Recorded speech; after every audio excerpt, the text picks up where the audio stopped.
എല്ലാ മാന്യ പ്രേക്ഷകർക്കും എൻ്റെ വിനീതമായ പൂപ്പോയി. ഞാൻ ഹരിപ്പാട് കെ.എസ്. പണിക്കർ. ഇന്ന് ഞാൻ നിങ്ങളിലേക്ക് എത്തിക്കാൻ ശ്രമിക്കുന്നത് വളരെ പ്രാധാന്യമുള്ള ഒരു വിഷയമാണ്.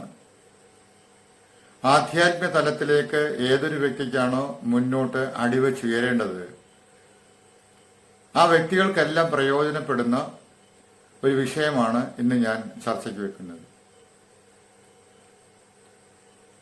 ഇന്നത്തെ വിഷയം ആധ്യാത്മിക തലത്തിൽ എപ്പോഴും നാം കേട്ടുകൊണ്ടിരിക്കുന്ന രണ്ട് പദങ്ങളാണ്: ക്രിയായോഗം. എന്താണ് ക്രിയായോഗം? പ്രാരംഭ നടപടി, അതായത് ആരംഭത്തിലേക്ക് ചവിട്ടുപടി ഊന്നി മുന്നോട്ട് പോകുന്ന ഏതൊരു വ്യക്തിക്കും അവന്റെ സ്റ്റെപ്പുകൾ ഉറപ്പിച്ച് മുന്നോട്ട് പോകാൻ നമ്മുടെ ഗ്രന്ഥങ്ങൾ ഉദ്ഘോഷിക്കുന്ന വളരെ പ്രധാനപ്പെട്ട ഒരു വിഷയമാണ് ക്രിയായോഗം. ക്രിയായോഗത്തെക്കുറിച്ച് പാതഞ്ജല സൂത്രത്തിൽ പ്രതിപാദിച്ചിട്ടുണ്ട്. പാതഞ്ജല സൂത്രത്തിന്റെ സമാധിപാദത്തിൽ ഏതൊരു വ്യക്തിക്കാണോ യോഗയിൽ കൂടി മുന്നോട്ട് പോകാൻ താല്പര്യപ്പെടുന്നത്, അതല്ല എങ്കിൽ ആധ്യാത്മിക തലത്തിൽ ഉന്നതി നേടാൻ താല്പര്യപ്പെടുന്നത്, അവസാനം എത്തുന്ന പടി എന്ന് പറയുന്ന സമാധിയാണെന്നുള്ളത് സനാതനധർമ്മർ എല്ലാം കേട്ടിട്ടുണ്ട്. മിക്കവാറും എല്ലാ ആളുകൾക്കും അറിയാവുന്ന കാര്യമാണ്. ഇപ്പൊ സമാധി എന്ന് പറയുന്ന ആദ്യത്തെ പാദം അത് വായിച്ചു കഴിഞ്ഞവർക്ക് ഒരു ഔത്സുക്യം, അവനൊരു താല്പര്യം ഉണ്ടായി വന്നതിന് ശേഷം ആ താല്പര്യത്തിൽ എങ്ങനെ മുന്നോട്ട് പോകണം എന്ന് കുഴങ്ങി നിൽക്കുന്നവർക്ക് വളരെയധികം പ്രയോജനപ്പെടുന്ന ഒരു വിഷയമാണ് ഇന്ന് പറയാൻ പോകുന്ന ഈ ക്രിയായോഗം. സാധനാപാദത്തിൽ, രണ്ടാമത്തെ പാദമായ സാധനാപാദത്തിൽ ഒന്നാമത്തെ സൂത്രത്തിൽ വ്യക്തമായിട്ടും ഇതിനെക്കുറിച്ച് പാതഞ്ജല മഹർഷി സൂചിപ്പിച്ചിട്ടുണ്ട്. അപ്പൊ ഏതൊരു വ്യക്തിയാണോ സമാധിയിലേക്ക് പോകാൻ, അല്ലെങ്കിൽ ഉന്നത തലത്തിലേക്ക്, ആത്മീയതയുടെ ഉന്നതയിലേക്ക് പോകാൻ താല്പര്യപ്പെടുന്നത്, ആ വ്യക്തികൾക്കെല്ലാം വളരെയധികം പ്രയോജനപ്പെടുന്ന ഒരു വിഷയമാണ് ക്രിയായോഗം. അതുകൊണ്ടാണ് പലയിടത്തും പറയാറുണ്ട് ക്രിയായോഗിയായി. ക്രിയായോഗി എന്ന് പറയുന്നത് എന്താണെന്നുള്ള പലർക്കും അറിയില്ല. ക്രിയായോഗി ഇന്ന ആള്, ക്രിയായോഗി ഇന്ന ആചാര്യൻ എന്ന് പറയാറുണ്ട്. പക്ഷെ ആർക്കും ആ ക്രിയായോഗത്തിന്റെ അർത്ഥം അറിയത്തില്ല. എന്താണ് ക്രിയ എന്നുള്ളത്? പാതഞ്ജല സൂത്രത്തിൽ ഓരോ പടിയായിട്ട് ഉയർന്നു വരുന്നതിന് വേണ്ടി 8 പടികൾ കൊടുത്തിട്ടുണ്ട്. അതിനെ അഷ്ടാംഗ യോഗം എന്ന് പറയും. ഈ അഷ്ടാംഗ യോഗത്തിലെ ആദ്യത്തെ 2 പടികൾ യമവും നിയമവുമാണ്. അതിപ്പോഴേ എങ്ങും പഠിപ്പിക്കാറില്ല, ആർക്കൊട്ട് താല്പര്യമില്ല. അത് ഏതൊരു വ്യക്തിയാണോ അവന്റെ നിലയിൽ സദാചാര ബോധത്തോടു കൂടി മുന്നോട്ട് പോകാൻ ഏതൊരു വ്യക്തിയാണോ താല്പര്യപ്പെടുന്നത്, കലിയുഗ കാലത്തിൽ ഇത് സാധ്യമല്ലാത്ത ഒരു കാര്യമാണ്.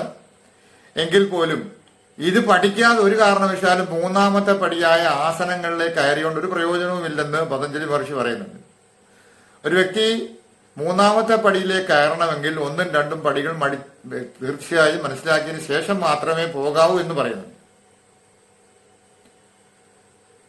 അപ്പൊ ഈ 2 പടികളിൽ യമവും നിയമത്തിൽ വരുന്ന 3 പ്രധാന പോയിന്റുകളാണ് ഇവിടെ നമ്മൾ ക്രിയായോഗത്തിൽ ഉൾപ്പെടുത്തിയിരിക്കുന്നത്. ഇവിടെ നമ്മൾ എന്ന് പറയുന്നത് ആ പുസ്തകത്തിൽ പറഞ്ഞിരിക്കുന്ന കാര്യങ്ങൾ ഉൾപ്പെടുത്തിയിരിക്കുന്നു. ഇതിലെ 3 പോയിന്റ് ഏതൊക്കെയാണെന്ന് നമുക്ക് നോക്കാം. ആദ്യത്തെ പോയിന്റ് എന്ന് പറയുന്നത് ഏതൊരു വ്യക്തിയും മനസ്സിലാക്കിയിരിക്കേണ്ടതും വളരെ പ്രാധാന്യമുള്ള ഒരു സംഭവമാണ് തപസ്. തപസ്സിനെ പല രീതിയിൽ ഞാൻ ഇതിനെക്കുറിച്ച് ഒരു വീഡിയോ ഇട്ടിട്ടുണ്ടായിരുന്നു നേരത്തെ. തപസ്സെന്ന് പറയുന്നത് കാട്ടിൽ പോയി ഏകാഗ്രതയ്ക്ക് വേണ്ടി ഒറ്റക്കാലിൽ നിൽക്കുന്ന സംഭവമല്ല തപസ്സെന്ന് പറയുന്നത്. മറിച്ച് ഒരു വ്യക്തി കുടുംബത്തിലിരുന്ന്, സമൂഹത്തിലിരുന്ന് അനുഷ്ഠിക്കേണ്ട ചില കാര്യങ്ങളാണ് തപസ് അതിൽ ഉൾപ്പെടുത്തിയിരിക്കുന്നത്. 1 ബ്രഹ്മചര്യം, 2 സത്യം, 3 മൗനം, 4 സ്വധർമ്മ അനുഷ്ഠാനം, 5ാമത്തേത് ശീതോഷ്ണം, ഏതിനെയും ഏത് തലത്തിലും സഹിക്കാനുള്ള കഴിവ്, ശീതോഷ്ണ സഹനം. 5ാമത്തേത് ഏതൊരു വ്യക്തിയും അറിഞ്ഞിരിക്കേണ്ടതും വളരെ പ്രധാനപ്പെട്ടതുമായ അടുത്ത പോയിന്റ് എന്ന് പറയുന്നത് മിതാഹാരത്തിൽ ഉറച്ചു നിൽക്കുക, ആഹാര തലത്തിൽ ഉറച്ചു നിൽക്കാനുള്ള ഒരു കഴിവ്. ഈ 5 കൂട്ടം കാര്യങ്ങളാണ് നമ്മൾ മനസ്സിലാക്കേണ്ടത്. ബ്രഹ്മചര്യം എന്ന് പറയുന്നത്, ബ്രഹ്മചര്യ പാലനം എന്ന് പറയുന്നത്, ഇത് നേരത്തെ ഞാൻ പറഞ്ഞിട്ടുള്ളതാണ്. ഒരു വ്യക്തി വിവാഹം കഴിക്കാതിരിക്കുന്നതല്ല ബ്രഹ്മചര്യം. മറിച്ച് ബ്രഹ്മത്തിൽ ചരിക്കാൻ താല്പര്യപ്പെട്ട ഏതൊരു വ്യക്തിയാണോ ഏകതാബോധം എന്ന് പറയുന്നത് ഏകദൈവമേ ഉള്ളൂ എന്നുള്ള ചിന്തയിലേക്ക് ഏതൊരു വ്യക്തിക്കാണോ വരുന്നത്, ആ വ്യക്തിക്ക് പടിപടിയായി ഉയരാനുള്ള ഒരു സാധനയാണ് ബ്രഹ്മചര്യം എന്ന് പറയുന്നത്. ബ്രഹ്മത്തിൽ ചരിക്കുക എന്ന് പറഞ്ഞു കഴിഞ്ഞാൽ ബ്രഹ്മത്തെ അറിഞ്ഞതിന് ശേഷം തത്വത്തിൽ ഒന്നേ ഉള്ളൂ എന്നുള്ള വിശ്വാസം, ഏകം സദ്വിപ്ര ബഹുധാ വദന്തി എന്ന് പറയുന്നു. ഒന്നിനെ തന്നെ പലതായി കാണുകയും പലതിനെ തന്നെ ഒന്നായി കാണുകയും ചെയ്യുന്ന അവസ്ഥയ്ക്കാണ് ബ്രഹ്മചര്യം എന്ന് പറയുന്നത്. അപ്പൊ അങ്ങനെ ചിന്തിച്ചു കഴിയുമ്പോൾ ഏതൊരു വ്യക്തിയും മുന്നോട്ട് പോകാനുള്ള അവന്റെ ഒഴുക്ക്, ആത്മീയ തലത്തിലുള്ള ഒഴുക്ക്, ബുദ്ധിയുടെ ഒഴുക്ക് സ്വാത്വിക തലത്തിലേക്ക് എത്തിച്ചേരും. അപ്പൊ അവരിൽ നിന്നും ദുസ്വഭാവങ്ങൾ സാവധാനം അകന്നുകൊണ്ടിരിക്കും. അവന്റെ സംസ്കാരവും കർമ്മവാസനയ്ക്കും അനുസരിച്ച് ശരീരം എടുത്തു വന്നത് സാവധാനത്തിൽ അകന്നകന്ന് പോയിക്കൊണ്ടിരിക്കും, സ്വാത്വികതയിലേക്ക് വന്നുകൊണ്ടിരിക്കും. അപ്പൊ സ്വാത്വികതയിലേക്ക് വരുന്ന ഒരു വ്യക്തിയുടെ സ്വഭാവത്തിനും മറ്റുള്ള പരിവർത്തനം ഉണ്ടായിക്കൊണ്ട് ധർമ്മത്തിൽ ജീവിക്കാൻ അവൻ ആഗ്രഹിക്കും. അത് പ്രപഞ്ചം കൊടുക്കുന്ന ഒരു കഴിവാണ് കേട്ടോ. അതൊരു വ്യക്തിക്ക് പോവാൻ താല്പര്യപ്പെടുന്നു, അവൻ പ്രപഞ്ചം തന്നെ അവനെ അതിന് ആ ഒരു തലത്തിലേക്ക് എത്തിക്കും എന്നുള്ളതാണ് സത്യം. അപ്പം ഏതൊരു വ്യക്തിയാണോ ആ ഒരു തലത്തിലേക്ക് ഇറങ്ങിത്തിരിക്കുന്നത്, അവന് എല്ലാ കാര്യത്തിലും ഒതുക്കമുണ്ടാവും. പ്രത്യേകിച്ചും അവന്റെ ഇന്ദ്രിയ നിയന്ത്രണം ഒരു വലിയ സംഭവമാണ്. ഇന്ദ്രിയ നിയന്ത്രണം ഒന്നും വേണ്ട എന്ന് വെക്കണ്ട, പക്ഷെ എല്ലാത്തിനും ആഗ്രഹങ്ങളെ ചുരുക്കി അവന് മിതമായിട്ടും നിയമനത്തിലും കൊണ്ടുപോകാൻ സാധിക്കുന്നുണ്ടെങ്കിൽ അതൊരു വലിയ സംഭവം. അപ്പൊ സാവധാനത്തിൽ ഒരു വ്യക്തി ഇന്ദ്രിയങ്ങളെ നിയമനം ചെയ്ത് മനസ്സിനെ അതിനകത്തിൽ ഉൾപ്പെടുത്തിക്കൊണ്ട്, ഈ ഇന്ദ്രിയങ്ങൾക്ക് പുറകെയാണ് മനസ്സ് സഞ്ചരിക്കുന്നത്, എന്നിട്ട് അവന്റെ ബുദ്ധിയിൽ സൂക്ഷ്മത വരുത്താൻ സഹായിക്കുന്ന പല കാര്യങ്ങൾ അടുത്തടുത്ത് പറയുന്നുണ്ട്. അതൊക്കെ ചെയ്യും തോറും ബ്രഹ്മചര്യ പാലനം വന്നുകൊണ്ടേയിരിക്കും, അവനറിയാതെ തന്നെ വന്നുകൊണ്ടേയിരിക്കും. അപ്പൊ ഈ അടുത്തത് ബ്രഹ്മചര്യം കഴിഞ്ഞു കഴിഞ്ഞാൽ മൗനം എന്താണെന്നും സത്യം എന്താണെന്നും അറിയണം. സത്യത്തിൽ ജീവിക്കാൻ പറഞ്ഞു. സത്യം എന്ന് പറഞ്ഞു കഴിഞ്ഞാൽ കഴിവതും നമ്മള് തെറ്റുകുറ്റങ്ങൾ ഇല്ലാത്ത മനുഷ്യർ ഈ ലോകത്തിലില്ല. തെറ്റ് ചെയ്തു പോകുന്ന അവസ്ഥ അത് ഭഗവത്ഗീതയുടെ 3-ാമത്തെ അധ്യായത്തിൽ കൃത്യമായിട്ട് പറയുന്നുണ്ട്. അവശനായിക്കൊണ്ട്, പ്രപഞ്ചത്തിന്റെ തലത്തിൽ അവശനായിക്കൊണ്ടാണ് അവൻ തെറ്റുകൾ ചെയ്യുന്നത് എന്ന് കൃത്യമായിട്ട് പറയുന്നുണ്ട്. അങ്ങനെ ചെയ്യുന്ന തെറ്റുകൾ നാം ചെയ്യും തോറും അതിനെ കുറച്ചു കൊണ്ടുവരാനുള്ളൊരു കഴിവ് ഉണ്ടാക്കിയെടുക്കണം. മൗനം എപ്പോഴും ആവശ്യമായ ഒരു സംഭവമാണ്. മൗനം സമൂഹത്തിൽ നിന്നും കുടുംബത്തിൽ നിന്നും മറ്റെവിടെ നിന്നും എപ്പോഴും നമുക്കിഷ്ടമല്ലാത്ത തരത്തിലുള്ള കുറ്റപ്പെടുത്തുകൾ അനേകം ഉണ്ടാകാറുണ്ട്. ഇതിനെല്ലാം നാം മറുപടി പറയാൻ പോയി കഴിഞ്ഞു കഴിഞ്ഞാൽ പിന്നെ അതിനെ നമുക്ക് സമയം കാണത്തുള്ളൂ. അതുകൊണ്ട് എന്ത് പറഞ്ഞു, എവിടെ നിങ്ങൾ എന്ത് കേൾക്കുന്നുണ്ടോ അതിനെ പ്രതികാരം ചെയ്യാനോ ശത്രുതാഭാവത്തിൽ നിൽക്കാതെയോ അതിനെ സഹിച്ചു മുന്നോട്ട് പോവുകയും തിദിക്ഷ എന്ന് പറയും, മൗനം പാലിക്കുകയും ചെയ്തു കഴിഞ്ഞാൽ ആ വ്യക്തിക്ക് മുന്നോട്ടുള്ള ഒഴുക്ക് സാധ്യമാവും. അതേസമയം നിങ്ങൾ തിരിഞ്ഞു നിന്ന് സംസാരിക്കാൻ തുടങ്ങിക്കഴിഞ്ഞാൽ നിങ്ങളുടെ ജീവിതത്തിന്റെ അവസാന കാലം വരെ നിങ്ങൾക്കിത് അനുഭവിക്കേണ്ടി വരും, നിങ്ങൾ ഇതിൽ പെട്ടുപോകും എന്നുള്ളത് സത്യമാണ്. അതുകൊണ്ട് ഒഴുക്കിപ്പെട്ടു പോകും, നമ്മുടെ ഒഴുക്കിൽ നിന്ന് മാറിപ്പോകും. ഇതാണ് സത്യത്തിന്റെയും മൗനത്തിന്റെയും കാര്യം. സത്യത്തും മൗനം. പിന്നെന്താണ് സ്വധർമാനുഷ്ഠാനം. ഓരോ വ്യക്തിക്കും അവൻ വന്നത് അവന്റെ ധർമ്മം, അവൻ എവിടെയാണോ ജനിച്ചത്, കുടുംബത്തിൽ ധർമ്മമുണ്ട്, ഭാര്യ ഭർത്തൃ ബന്ധത്തിലും കുട്ടികളുമായിട്ടുള്ള ധർമ്മമുണ്ട്, അവനവൻ ചെയ്യുന്ന പ്രൊഫഷനിൽ ഒരു ധർമ്മമുണ്ട്. അത് നീതിപൂർവവും സത്യപൂർവവുമായിട്ട് മുന്നോട്ട് കൊണ്ടുപോയി കഴിഞ്ഞാൽ സ്വധർമ്മമാണത്. ഇപ്പൊ ചാതുർവർണ്ണ്യം ഇല്ല. ചാതുർവർണ്ണ്യത്തിലെ സ്വധർമ്മം എന്ന് പറഞ്ഞാൽ കൊടുത്തിരിക്കുന്നത് അവന് കൊടുത്തിരിക്കുന്ന വർണ്ണത്തിലുള്ള ധർമ്മത്തെ അനുഷ്ഠിക്കുവാൻ പറഞ്ഞു. ഇത് അതിപ്പോ ഇല്ല, അത് ഇതുമായിട്ട് യാതൊരു ബന്ധവും ഇല്ല. പക്ഷേ ഇവിടത്തെ ബന്ധം എന്ന് പറയുന്നത് അവൻ എവിടെയാണോ ജനിച്ചത്, വളർന്നത് എവിടെയാണോ, ഏത് പ്രൊഫഷനിലാണോ നിൽക്കുന്നത്, ആ പ്രൊഫഷനിലൂടെ നീതി പാലിച്ചു പോകാൻ പറഞ്ഞു. അത് ഒരു സ്കൂൾ മാസ്റ്റർ ആയാലും ശരി, ഓഫീസിൽ ഇരിക്കുന്ന വ്യക്തിയായാലും ശരി, നീതിയുക്തമായിട്ട് മുന്നോട്ട് പോയി കഴിഞ്ഞാൽ സ്വധർമ്മപാലനമായി മാറും. അതാണ് സ്വധർമ്മത്തിന്റെ അർത്ഥം. അടുത്തത്, സ്വധർമാനുഷ്ഠാനം കഴിഞ്ഞു കഴിഞ്ഞാൽ മിതശീതോഷ്ണമായിരിക്കണം. ഉഷ്ണം വന്നാലും അയ്യോ ഉഷ്ണം വന്നല്ലോ, ചൂട് വന്നു കഴിഞ്ഞാൽ അയ്യോ ചൂടാണല്ലോ, തണുപ്പ് വന്നു കഴിഞ്ഞാൽ തണുപ്പാണല്ലോ, ഇതെല്ലാം ശരീരത്തിന് ഏൽക്കുന്ന ഒരു വസ്തുതയാണെന്ന് ധരിച്ചുകൊണ്ട് മുന്നോട്ട് പോയി കഴിഞ്ഞു കഴിഞ്ഞാൽ ഇതൊക്കെ പ്രകൃതിയുടെ മാറ്റങ്ങളാണെന്നും ഈ മാറ്റം എന്നും ഉണ്ടാവേണ്ടതാണെന്നും എന്നും ഉണ്ടായിക്കൊണ്ടിരിക്കുന്നതാണെന്ന് പറഞ്ഞു കഴിഞ്ഞാൽ ഇതിനെപ്പറ്റി ചിന്തിക്കേണ്ട അവസ്ഥ വരും. അല്ലെ എന്ത് പറ്റും? എപ്പോഴും ചൂടാണെന്ന് ചിന്തിക്കും, തണുപ്പ് വരുമ്പം തണുപ്പാന്ന് ചിന്തിക്കും. അങ്ങനെയുള്ള പലതരത്തിൽ നമ്മുടെ ശരീരത്തിന് പറ്റുന്ന അവസ്ഥകളെ, മാറ്റങ്ങളെ നാം ചിന്തിച്ചുകൊണ്ടേയിരിക്കുന്ന അവസ്ഥ. അപ്പൊ നമുക്ക് അങ്ങോട്ട് പോകാനുള്ള വഴി അടഞ്ഞു പോകും. അതുകൊണ്ട് എന്ത് പറഞ്ഞു? മിതശീതോഷ്ണം, ശീതോഷ്ണത്തിൽ മിതം കാണുക എന്ന് പറഞ്ഞു. അതിനെ സഹിക്കാനുള്ള കഴിവുണ്ടാക്കുന്നു. അടുത്തത്, മിതാഹാരിയാകാൻ പറഞ്ഞു. ആഹാരം കഴിക്കേണ്ടത് ഓരോ വ്യക്തിക്കും അനിവാര്യമാണ്, അത്യാവശ്യമാണ്. ആഹാരത്തിൽ നിയന്ത്രണം വരുത്താൻ പറഞ്ഞു. ഇഷ്ടമുള്ളതെല്ലാം കഴിച്ചു കഴിഞ്ഞാൽ നിങ്ങളുടെ ശരീരത്തിന് ഇഷ്ടപ്പെടാത്ത അനേകം ഭക്ഷ്യസാധനങ്ങളുണ്ട്. നമ്മുടെ ഓരോരുത്തരുടെയും ശരീരം ഇവിടെ എത്തിയിരിക്കുന്നത് നമ്മൾ കഴിഞ്ഞ ജന്മങ്ങളിൽ വന്നതിന്റെ ഇപ്പോഴും വന്നിരിക്കുന്ന അതിന്റെ അവസാന ഭാഗമായിട്ടാണ് എത്തിയിരിക്കുന്നത്. അപ്പൊ അതൊക്കെ കൊണ്ടാണ് ഇവിടെ എത്തിയിരിക്കുന്നത്. അവിടെ എന്തൊക്കെ പ്രശ്നങ്ങൾ ഉണ്ടായിരുന്നു, ആ പ്രശ്നങ്ങൾ ഒന്നോ രണ്ടോ ആയിട്ടാണ് ഇങ്ങോട്ട് എത്തിയിരിക്കുന്നത്. തിരിച്ചു പോകാനുള്ള കാര്യങ്ങളുമായിട്ടാണ് ഇങ്ങോട്ട് എത്തിയിരിക്കുന്നത്. ഉദാഹരണമായിട്ട്, വയറിന് പ്രശ്നമുള്ള ഒരു വ്യക്തി, എപ്പോഴും ഗ്യാസ് എടുക്കുന്ന വ്യക്തിക്ക് കടല കഴിക്കരുത് എന്ന് പറഞ്ഞു കഴിഞ്ഞാൽ ആ വ്യക്തി കടലോ പയറോ കഴിച്ചു കഴിഞ്ഞാൽ ആ ഗ്യാസ് വർദ്ധിക്കും എന്നുള്ളത് അയാൾക്ക് അറിയാമെങ്കിൽ പിന്നെ ഇതിന് കഴിക്കുന്നു. അതുപോലെ നിങ്ങൾ കഴിക്കുന്ന ഭക്ഷണത്തില് ഏതൊരു വ്യക്തിയാണോ ആത്മീയ തലത്തിലേക്ക് ഉയരാൻ ശ്രമിക്കുന്നത്, അവൻ സസ്യാഹാരി ആയിക്കോട്ടെ മാംസാഹാരി ആയിക്കോട്ടെ, പ്രകൃതി പിന്നെ നിശ്ചയിക്കും ഇവന് ഏത് ഭക്ഷണം കഴിക്കണം എന്നുള്ളത്. അത് അങ്ങോട്ട് പോകുന്തോറും കൃത്യമായിട്ട് നമുക്ക് മനസ്സിലാവും, ഞാനിത് ഉപേക്ഷിക്കേണ്ട അവസ്ഥയിലാണ്, എനിക്ക് വേണ്ടാത്ത അവസ്ഥയാണ്, മനസ്സ് തന്നെ പറയുന്നത് എനിക്ക് വേണ്ട, വയറി കൊണ്ടുവന്ന പ്രശ്നമാണ്. അപ്പം മിതാഹാര തലത്തിലേക്ക് ആഹാര വിഹാരാദികൾ, അതുപോലെ സമൂഹത്തിൽ എങ്ങനെ ആരുമായിട്ട് വിഹാരം ചെയ്യണം, നമ്മൾ അവരുമായിട്ട് ഇടപെടണം, അതുകൂടി നമ്മൾ അറിയണം. നമ്മളെ പ്രലോഭിപ്പിക്കുന്ന ആള് കാണും, നമ്മളെ ഇഷ്ടപ്പെടാതെ നമ്മുടെ കൂടെ നിന്ന് നമുക്ക് പണി തരുന്നവർ കാണും. ഇവരെയൊക്കെ അറിയാൻ പറഞ്ഞു. പണി കിട്ടുമ്പോഴേ നമ്മൾ അറിയത്തുള്ളൂ, അയ്യോ കിട്ടിയത് ഇതാണല്ലോ, ഇതിനിപ്പോ അത് കിട്ടി മേടിച്ച് പോക്കറ്റ് ഇട്ടതിന് ശേഷം അറിയുന്നത്. കൂടെ നിൽക്കുന്നവര് നമ്മൾ അറിയാത്ത വ്യക്തികൾക്ക് അവർക്ക് ഇഷ്ടമല്ലാത്ത ഒരു കാര്യം അവരോട് പറഞ്ഞു കഴിഞ്ഞാൽ അവർ നമ്മളെ എപ്പോഴും എന്ത് ചെയ്യും? അടിച്ചു താഴ്ത്താനുള്ള ശ്രമം നടത്തും. കൂടെ നിൽക്കുന്നവരെയാണ് ഏറ്റവും കൂടുതൽ നമ്മൾ അവിശ്വസിക്കേണ്ടത്. കാര്യം എങ്ങനെയുള്ളവരാണെന്ന് നമുക്ക് അറിയത്തില്ല. നമ്മൾ വർഷങ്ങളോളം നമ്മൾ കൂടെ നിന്ന് കഴിഞ്ഞാലും നമുക്കറിയില്ല ഇവർ എങ്ങനെയുള്ളവരാണെന്നുള്ളത്.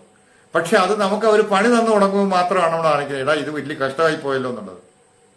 ഇപ്പൊ വിഹാരം എന്ന് പറയുന്നത് സമൂഹത്തിൽ ആരുമായിട്ട് ഇടപെടുന്നു, ആ ഇടപഴകുന്ന ആള് നമ്മുടെ വാസനയുമായിട്ട് അല്ലെങ്കിൽ നമ്മുടെ ഈ പറയുന്ന ആത്മീയ തലത്തിൽ അവർക്ക് അഭിരുചിയുള്ളവരാണെങ്കിൽ, നമ്മുടെ തലവുമായിട്ട് അവർ കൂട്ടിച്ചേർന്ന് പോകാൻ താല്പര്യപ്പെടുന്നവരാണെങ്കിൽ കുഴപ്പമില്ല, നമ്മൾ പറയുന്ന അവർ കേൾക്കുകയും ചെയ്യും, അവർ പറയുന്ന നമ്മൾ കേൾക്കുകയും ചെയ്യും. ഇതാണ് ഈ പറയുന്ന ആദ്യത്തെ സംഭവം, തപസ് എന്ന് പറയും. അടുത്തത് സ്വാധ്യായം. സ്വാധ്യായത്തിൽ നാം മനസ്സിലാക്കേണ്ടത്, ആത്മീയ ഗ്രന്ഥങ്ങൾ നാം പഠിക്കാൻ ശ്രമിക്കുക. ആത്മീയ ഗ്രന്ഥങ്ങളിൽ ഒത്തിരി ഗ്രന്ഥങ്ങളുണ്ട്. ഈ ഗ്രന്ഥങ്ങൾ ഏതൊക്കെയാണെന്ന് നമ്മൾ മനസ്സിലാക്കിക്കൊണ്ട് മുന്നോട്ട് പോയി കഴിഞ്ഞു കഴിഞ്ഞാൽ നമുക്കത് പഠിച്ചു കഴിഞ്ഞാൽ പ്രയോജനം ഉണ്ടാവും. എല്ലാ ഗ്രന്ഥങ്ങളും ആത്മീയ ഗ്രന്ഥങ്ങളിൽ നമുക്ക് കൂടുതൽ ഗുണം കിട്ടുന്നവയല്ല. അതിനകത്തില് പ്രണവം, ഓങ്കാരം എന്ന് പറയുന്നത് ഏറ്റവും പ്രയോജനപ്പെടുന്ന സംഭവമാണ്. ഏതൊരു വ്യക്തിയാണോ ഓങ്കാരത്തിന്റെ അർത്ഥവും വ്യാപ്തിയും അറിഞ്ഞ് അതിനെ ദിവസവും ചൊല്ലുന്നത്, അവന് ഏറ്റവും കൂടുതൽ ഗുണം കിട്ടും. കാര്യം ഓങ്കാരം ജപിക്കുന്ന വ്യക്തികൾക്ക് അചരേണ മനസ്സ് ഏകാഗ്രപ്പെടുകയും അതിനോടൊപ്പം തന്നെ മനസ്സിലൊരു വെളിച്ചത്തിന്റെ നാമ്പ് പൊട്ടിവിടരുകയും ചെയ്യും. നിങ്ങൾ ചെയ്ത് നോക്ക്, 6 മാസം ചെയ്ത് കഴിയുമ്പോൾ നിങ്ങൾക്ക് പ്രയോജനം ഉണ്ടാവും. പക്ഷെ ഓങ്കാരം എങ്ങനെ ചൊല്ലണമെന്ന് ഒരു ആചാര്യനിൽ നിന്ന് മനസ്സിലാക്കിയതിനു ശേഷവും അതിന്റെ അർത്ഥവും വ്യാപ്തിയും മനസ്സിലാക്കിയതിനു ശേഷവും ആ പ്രണവസ്വരം നിങ്ങൾ ചൊല്ലി നോക്ക്, നിങ്ങളിൽ മാത്രമേ മാറ്റമല്ല, നിങ്ങളുടെ കുടുംബത്തിൽ വരെ മാറ്റം ഉണ്ടാവും. അത് സത്യമാണ്. അത് മനസ്സിലാക്കുന്നവർക്ക് വളരെയധികം പ്രയോജനം കിട്ടും. പുരുഷ സൂക്തം, വളരെയധികം ശ്രീരുദ്രം ഇങ്ങനെയുള്ള ജപം നടത്തുക, ഇങ്ങനെയുള്ള കാര്യങ്ങൾ ജപം നടത്തുക, ഇങ്ങനെയുള്ള ഈ പ്രണവം പോലുള്ള കാര്യങ്ങൾ, പ്രണവം ഇതുപോലെ തന്നെ പുരുഷ സൂക്തം, ഇങ്ങനെയുള്ള കാര്യങ്ങൾ നിങ്ങൾ ജപം നടത്തുക. അതല്ലെങ്കിൽ പുസ്തകങ്ങൾ എടുത്ത് വായിക്കുക, ആത്മീയ ഗ്രന്ഥങ്ങൾ. അതിൽ വളരെ പ്രാധാന്യമായിട്ടുള്ളത് ഗീതയാണ്. ഗീത എന്ന് പറയുന്ന തത്വത്തെ ഉൾക്കൊണ്ട് മാത്രം എഴുതിയ ഗ്രന്ഥം. അത് നമ്മുടെ വേദവും അതുപോലെ തന്നെ ഉപനിഷത്തുമായി കണക്റ്റഡാണ്. വേദത്തിൽ നിന്ന് വന്ന സാരമാണ് ഉപനിഷത്ത്. ഉപനിഷത്തിന്റെ സാരമാണ് ഭഗവത്ഗീത. സാധാരണക്കാരന് പോലും ഭഗവത്ഗീത കൊണ്ട് പ്രയോജനം ഉണ്ടാവും. ഏതൊരു വലിയ പാപിയാണെങ്കിൽ പോലും, ഞാൻ പല പ്രാവശ്യം പറഞ്ഞിട്ടുള്ളതാണ്, എന്ന് സ്വയം വിശേഷിക്കപ്പെട്ട ഒരു വ്യക്തിയാണെങ്കിൽ പോലും അവന്റെ പാപത്തിന്റെ മോചനം ഉണ്ടാവാൻ ഭഗവത്ഗീതയെ ശരിക്കും പഠിച്ച് മനസ്സിലാക്കി പ്രവൃത്തിപഥത്തിൽ കൊണ്ടുവന്നു കഴിഞ്ഞാൽ അവന് മോചനം ഉണ്ടാകുമെന്ന് ഭഗവത്ഗീതയുടെ മാഹാത്മ്യത്തിൽ വ്യക്തമായിട്ട് പറയുന്നു. മഹാപാപാതി പാപാനി ഗീതാധ്യാനം കരോതി ചേത് ക്വചി സ്പർശം ന കുറുവന്തി നളിനീദളം അമ്പുവത്ത്. അതായത് എങ്ങനെയാണോ താമരയുടെ ഇലയിൽ വെള്ളം വീണ് കഴിഞ്ഞാൽ ചെതറിപ്പോകുന്നത്, അതുപോലെ മഹാപാപിയാണെങ്കിൽ പോലും അവൻ പാപം ഏൽക്കാതെ മുന്നോട്ട് പോകാൻ സഹായിക്കുമെന്ന് പറയും. അടുത്ത മൂന്നാമത്തെ ഘടകമാണ് അല്ലെങ്കിൽ പോയിന്റാണ് ഈശ്വര പ്രണിധാനം എന്ന് പറയും. ഈശ്വരങ്കൽ അതീവ ശ്രദ്ധയോട് ഏതൊരു വ്യക്തിയാണോ, അതീവ ഭക്തിയോട് ഏതൊരു വ്യക്തിയാണോ മുന്നോട്ട് പോകുന്നത്, തത്വം ഒന്നേ ഉള്ളൂവെന്നും സത്യം ഒന്നേ ഉള്ളൂ എന്നും ഏതൊരു വ്യക്തിയാണോ മനസ്സിലാക്കുന്നത്, ആ സത്യത്തിലേക്ക് നീങ്ങാൻ തന്നെ പ്രേരിപ്പിക്കുന്ന ബുദ്ധിയും മനസ്സും അതിൽ ചിട്ടപ്പെടുത്തി ഏകാഗ്രപ്പെടുത്തി പോയി കഴിഞ്ഞു കഴിഞ്ഞാൽ തീർച്ചയായിട്ടും ഈശ്വരങ്കിലേക്ക് നിങ്ങൾക്ക് പോകാനുള്ള കഴിവ് ഈ പ്രപഞ്ചം തന്നെ തരുമെന്നുള്ളത് സത്യമാണ്. ആ ഒരു സമർപ്പണ മനോഭാവത്തോട് ചെയ്ത് നോക്കി. സമർപ്പണം ഇല്ലെങ്കിൽ ഒരു പരിപാടി നടക്കത്തില്ല. ചെയ്യുന്ന കർമ്മങ്ങളെല്ലാം തന്നെ ഈശ്വരൻ അർപ്പിച്ചു നോക്കി. അതാണ് നമുക്ക് പറ്റാത്തത്. ഞാൻ ചെയ്യുന്നു, ഞാൻ അനുഭവിക്കുന്നു എന്നുള്ള തലമാണ്. കർത്തൃത്വ ഭോതൃത്വം എന്നാണ് പറയുന്നത്. ഈ കർത്തൃത്വ ഭോതൃത്വ ഭാവം നമ്മളിൽ ഉള്ളത് കൊണ്ടാണ് നമുക്ക് സത്യത്തിന്റെ വഴിയിലേക്ക്, മാർഗത്തിലേക്ക് കടക്കാൻ പറ്റും. ഞാനെന്ന ഭാവം എന്നിലുള്ളത് കൊണ്ട്, അഹം എന്നിൽ ഉദിക്കുന്നത് കൊണ്ട് എനിക്കതങ്ങോട്ട് കൃത്യമായിട്ട് അറിയാനോ പറഞ്ഞു കഴിഞ്ഞാൽ തന്നെ അതിലേക്ക് കടക്കാനോ സാധിക്കാത്ത പ്രധാനപ്പെട്ട കാര്യം എന്ന് പറയുന്നത് ഇങ്ങനെയുള്ള കാര്യങ്ങൾ കൊണ്ടാണ്. അപ്പൊ എന്താണ് പൂർണ്ണ സമർപ്പണം? കർമ്മത്തെ പൂർണ്ണമായിട്ട് സമർപ്പിക്കുക. കർമ്മത്തെ പൂർണ്ണമായിട്ട് സമർപ്പിക്കുക എന്നുള്ളത് മൂന്നാമത്തെ അധ്യായത്തിൽ ഭഗവത്ഗീതയിൽ കൃത്യമായിട്ട് കർമ്മയോഗത്തിൽ പറയുന്നുണ്ട്. കർമ്മ സമർപ്പണം എന്ന് പറഞ്ഞു കഴിഞ്ഞാൽ ഞാൻ ചെയ്യുന്നു, ഞാൻ അനുഭവിക്കുന്നു എന്നുള്ള തലം മാറ്റിവെക്കുക. ഞാനൊന്നും ചെയ്യുന്നില്ല, എനിക്കുള്ള കഴിവില്ല. കാര്യം എന്ത് ചെയ്യുന്നു അതെല്ലാം അവിടുത്തെ കഴിവാണ്. എന്ത് കിട്ടുന്നു അത് അവിടുത്തെ ഫലമാണ് വരുന്നത്. അത് മനസ്സിലാക്കാത്തതുകൊണ്ടാണ് നമുക്ക് ഏറ്റവും വലിയ പ്രശ്നം ഉണ്ടാകുന്നത്. രണ്ടാമത്തെ അധ്യായത്തില് 47-ാമത്തെ ശ്ലോകം എടുത്ത് നിങ്ങളൊന്ന് വായിച്ചു നോക്കുക. അത് കൃത്യമായിട്ട് പറയും. കർമ്മം ചെയ്യാൻ കർമ്മണ്യേവ അധികാരസ്ഥയെന്ന് തുടങ്ങുന്ന മാ ഫലേഷു കഥാചന. ഇത് വളരെ പ്രസിദ്ധമായ ശ്ലോകമാണ്. ഇത് സിനിമാ പാട്ട് വരെ വന്നിട്ടുണ്ട്. അതിന്റെ അർത്ഥവും വ്യാഖ്യാനവും ഒന്ന് എടുത്ത് വായിച്ചു നോക്ക്. കർമ്മം ചെയ്യാനുള്ള അധികാരം മാത്രമേ എനിക്ക് തന്നിട്ടുള്ളൂ. അതിന്റെ ഫലം തരുന്നത് ആരാണെന്ന് എനിക്കറിയില്ല. അതുകൊണ്ട് ഈ കർമ്മം ചെയ്തതിന് ശേഷം അതിന്റെ ഫലത്തെ ഇച്ഛിച്ചുകൊണ്ട് നാം നോക്കിയിരുന്നു കഴിഞ്ഞു കഴിഞ്ഞാൽ ജീവിതത്തിൽ ഒരിക്കലും നമുക്ക് ഈ പറയുന്ന തലത്തിലേക്ക് കടക്കാൻ സാധ്യമല്ല. അതുകൊണ്ട് പൂർണ്ണമായ സമർപ്പണം എന്തില്? കർമ്മത്തിലുണ്ടാവണം. കർമ്മ സമർപ്പണം കൊണ്ട് മാത്രമേ എന്തെങ്കിലും ചെയ്തു പോയി പോട്ടെ, അതിന് എന്തു വന്നു കഴിഞ്ഞാലും നല്ലതായാലും ചീത്തയായാലും ശരി, അതിനെ ഒരേ രീതിയിൽ ഒരേ മനസ്സോടെ ഏൽക്കാൻ തയ്യാറായാൽ, ഇപ്പൊ നല്ലത് വന്നാൽ സന്തോഷിക്കും, ചീത്ത വന്നു കഴിഞ്ഞാൽ ദുഃഖിക്കും. ഈ രണ്ട് ഭാവങ്ങളും മാറ്റി രണ്ടിനും ഒരു തുല്യമായ രീതിയിൽ മനസ്സ് എത്തിക്കാൻ സാധിച്ചാൽ രക്ഷപ്പെട്ടു.